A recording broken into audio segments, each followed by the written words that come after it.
negatif, saya langsung bisa menegurnya, terus bertanya mengapa dia melakukan hal tersebut, dan akhirnya saya bisa memberikan nasihat gitu, dan saya pastikan bahwa anak saya nggak mengulangi lagi.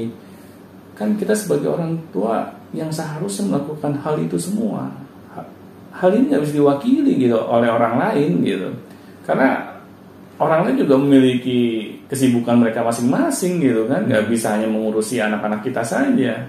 Jadi kalau anak-anak kita ini berperilaku yang negatif, ya kita jangan nyalain orang lain yang kita anggap mereka akan mengajarinya. Kita malah bertanya kepada diri kita sendiri, kemana saja kita selama ini. Iya, jangan pandai menyalahkan pihak luar ya Pak. Benar. Harus pandai introspeksi diri sebagai orang tua gitu. Benar. Kadang kan kita inginnya punya anak, pas sudah punya anak kita nggak urus, kita hanya urus secara kebutuhan jasmaninya saja. Anak kita memiliki tubuh yang besar, gemuk, sehat. Kita pikir sehat, gemuk gitu kan. Nah ternyata malah banyak penyakit gitu. Nah ini kan kita lucu gitu, kalau pola pikir kita ini hanya apa yang kita bisa lihat di depan kita secara fisik gitu. Batas itu ya. Tetapi kita tidak berusaha melihat bagaimana sih karakter anak-anak kita, keunikannya mereka gitu. Potensinya kita nggak sempat perhatikan itu. Benar. Dari kecil gitu kan ya bisa kasih makan aja, suruh main tidur, kasih makan suruh main tidur gitu kan. Iya. Pada logikanya seperti itu kebanyakan orang tua ya. Nggak ngelihat, nggak mau ngobrol, nggak mau apa gitu. Benar. Kita seperti apa ya, kita sedang bercocok tanam gitu. Kita taruh bibit gitu kan di tanah yang subur, terus kita pikir mereka akan tumbuh dengan sendirinya gitu kan. Tanpa ada hal-hal yang lain yang harus kita lakukan. Kadang ada hama gitu kan, kadang ada pengganggu, kadang ada apa, terus kita biarin aja gitu. Nah di sini kan akhirnya kita banyak kecolongan, Bung. Kalau cara-cara kita ini, kita tidak mau terlibat langsung gitu, membersamai anak-anak kita untuk memastikan mereka agar mereka memiliki karakter yang baik, akhlak yang baik.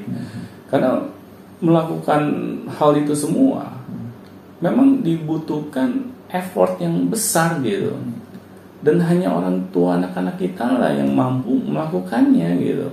Nggak mungkin kan misalnya kita minta orang lain gitu untuk memastikan anak-anak kita ini memiliki akhlak yang baik. Iya, menggantikan tugas orang tua gitu, katakan seperti itu. Sedangkan mereka ini tidak tinggal satu atap dengan anak-anak kita. Iya, dia pagi masuk sore pulang. Nah itu kan lucu gitu.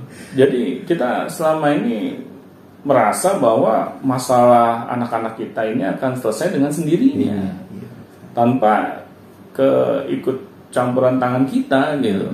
Nah, padahal di sini orang tua ini harus mau turun langsung. Itu menjadi sebuah kebiasaan atau budaya atau bagaimana ya Pak? Di Indonesia kebanyakan orang tua seperti itu gitu. Benar. Kan kalau saya sendiri melihat gitu ya, cara orang tua saya membesarkan saya, ya yang tadi Agung bilang, lebih sikapnya itu reaktif gitu. Kalau saya berbuat hal yang negatif, langsung misalnya saya dimarahi atau bisa jadi tegur secara fisik gitu kan. Hanya sebatas itu. Orang tuh memastikan kita memiliki karakter yang baik dan akhlak yang baik, ya hanya sebatas itu yang mereka tahu. Kalau anaknya melakukan hal yang negatif, misalnya melakukan kebandelan, ya kamu harus dihukum. Tapi kita lupa untuk berdialog. Kita lupa untuk bertanya kepada anak-anak kita, kenapa nak kamu melakukan hal itu nak? Apa yang menyebabkan kamu seperti itu? Kita lupa gitu untuk mengajak anak-anak kita ini berdialog. Akhirnya kan kita tidak tahu mengapa anak-anak kita melakukan hal ini semua gitu. Apa ada yang mempengaruhi mereka di luar? Betul, karena kita tidak sempat membersamai gitu. Benar. Karena ya saya tahu lah waktu dulu tuh orang tua saya sibuk, dua-duanya gitu kan, ayah dan bunda saya. Dan akhirnya ya sudah, saya menjalani kehidupan masa anak-anak saya ya secara ini aja, mengalir aja gitu. Ya alhamdulillah saya nggak terjebak dalam keadaan yang lebih negatif gitu ya. Betul, iya. Saya dalam diri saya tuh ya saya syukur alhamdulillah gitu. Allah masih istilahnya ikut campur tangan di sini gitu. Ya saya kalau melihat teman-teman saya gitu ya, mereka melakukan hal yang aneh-aneh, tetapi hati saya tuh tidak tergerak gitu untuk melakukan hal yang sama gitu. Padahal ya sudah berulang kali saya dipertontonkan dengan hal yang negatif ya oleh teman-teman saya gitu. Nah, tapi hati kecil saya tuh kayak bertentangan gitu. Waduh, masa sih gue ikut-ikutan mereka gitu kan? Kayaknya nggak asik banget gitu. Ini kan belum waktunya gitu. Selalu ada hal yang berkecamuk gitu di pikiran saya. Mungkin anak yang seperti itu one on the million kali. Iya, benar. Kebanyakan kan anak-anak biasanya terpengaruh cepat oleh lingkungan. Ikutan. Trendingnya apa itu? Iya. Tetapi saya anehnya, meskipun saya orang yang malas ikut-ikutan, teman-teman saya tuh tidak ada yang misalnya menjauhi saya. Kan biasanya yang namanya anak kan seneng berkelompok. Geng. Kalau ada satu aja yang istilahnya nggak mau ikutin aturan main kelompok, dijauhi. Tetapi alhamdulillah saya nggak pernah dijauhi. Dan saya juga kalau dijauhi masa bodoh, mau jauhi kayak mau nggak mau pikirin gitu kan. Nah, saya memiliki sikap yang seperti itu sejak kecil, Bung.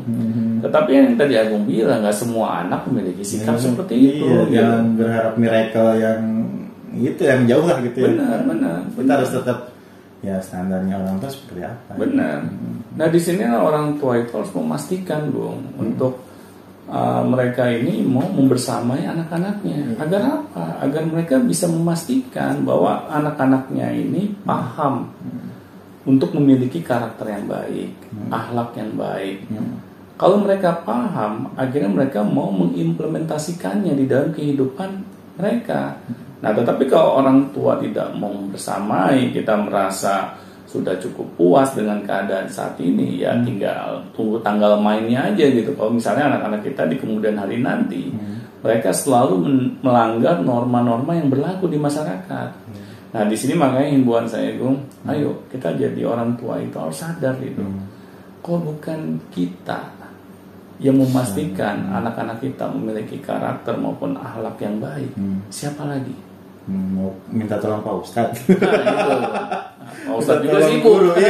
Guru sibuk, Pak Ustadz sibuk, saudara kita sibuk, siapa lagi? Nah, itu selain kita. Baik, terima kasih Pak Doni atas sharing-sharing sama-sama. Kita share ini. Silakan langsung kalau misalnya ditanyakan langsung di link deskripsi di bawah, kita sudah sediakan semua linknya lengkap, WA, Telegram, dan ada juga Gmail untuk bertanya menggunakan email. Jadi kalau misalnya bertanya langsung saja kirim emailnya ke bioeducationpodcast@gmail.com. Kami akan respon dan kami akan balas melalui video. Baik ya. Terima kasih. Sampai jumpa di Bioeducation selanjutnya. Sampai jumpa teman-teman.